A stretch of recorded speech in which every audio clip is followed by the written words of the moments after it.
Күн шәрфеңіз қайырлы олсын. Бүгін июльнің 19-ы ве Қырым-Жғалин 873 күні. Эфирде заман.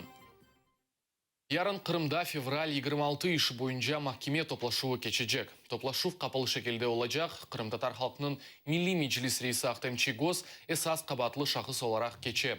Ижғалжилер она құтлеви низамсызлықларының тешкелетуі маддесі бойынша қабатлайлар.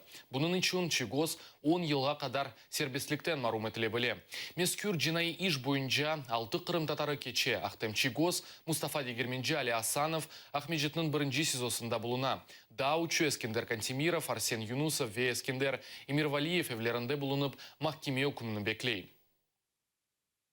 Бұннен бәрабер ярын Қырым татар милли меджлисін рейс муавины Илми Умеровге қаршы еланылған жинайы ішінің ачылығы бойынша шекееті бақылажақ. Хатырлатам майыс 12 күні Қырымның Ижғалжи прокуроры Наталья Поклонская Умерова қаршы экстремизм маддесі бойынша жинайы ішінің ачылығы ақында білдірді. Русиялы укук Корчалав мемориал тешкелеті дорт Қырым татарны сияси мабюс оларақ таныды. Руслан Зитулаев, Ферат Сейфулаев, Рустем Ваитов ве Нури Примовна Қырымда бірінжелер оларақ Хизбут Тахрир іші бойынша яқаладылар. Мемориалда білдіргенлеріне көре оларны тек ислам әдебиятының оқылмасында ве ислам светлерінде қабатланмаған мүмкін.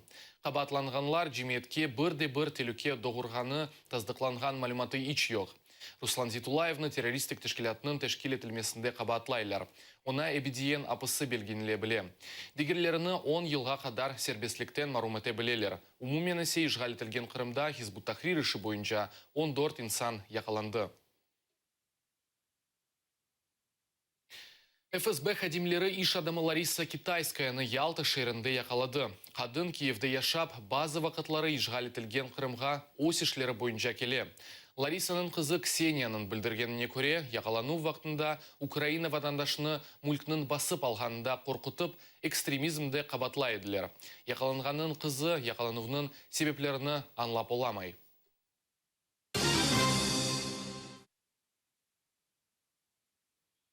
Вим авиа шirketінің сеферлеріні Ахмеджит авалиманында бір күнден зияде тұттылар. Санкт-Петербург шеріне алып барған учақ июльнің 17-сінде ава сеферіне чықмаға керек еді.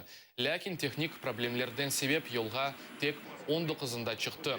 200-ден зияде инсан учақта бір қач саат бекледі. Оларының арасында 26 бала еді. Yolcularının bazıları терминал бинасының табанында yoqlaydı. Başqaları tibbi yardımında muhtaç еді. Yolcularını 25 saatten son ihtiyat uçağı alıp кетті. Садились в самолет, катались минут 20 по полю, потом пытались взлететь, ничего не получалось, опять катались минут 15 и приезжали на стоянку. Также повторялось вчера. Опять катались по полю, опять ничего не получалось, опять приезжали и все повторялось снова.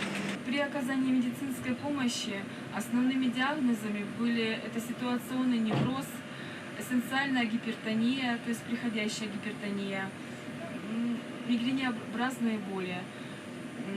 Люди, конечно, очень сильно переживают, нервничают. Мы делаем все возможное, чтобы оказать первую неотложную помощь, то есть совет, медикаментозная помощь. Евровидение ярышында Джамаланың Галибе қазанған yolu ақында фильм. Бүгін Мариинский паркында язлық ракушка санасында оны сейретмек мүмкін. Журналист Богдан Кутепов Стокгольмдаки тойғын 10 күн ве қайтарылуынан сон Львовдаки ижрайтуы ақында Гонза мюзиклны япты. Фильм «Смотри на себя, я не озуне бах» адын ташы. Фильм Уэлифнын қайдыткеніне көре бойле шиар, чағыруф, тарик я не провокация киби эшетле. Остановітесь! І приходьте 19 липня, коли стемніє, у вівторок, в Маріїнський парк на літню сцену. Подивимось кіно, поговоримо з Джамалою, а може навіть заспіваємо.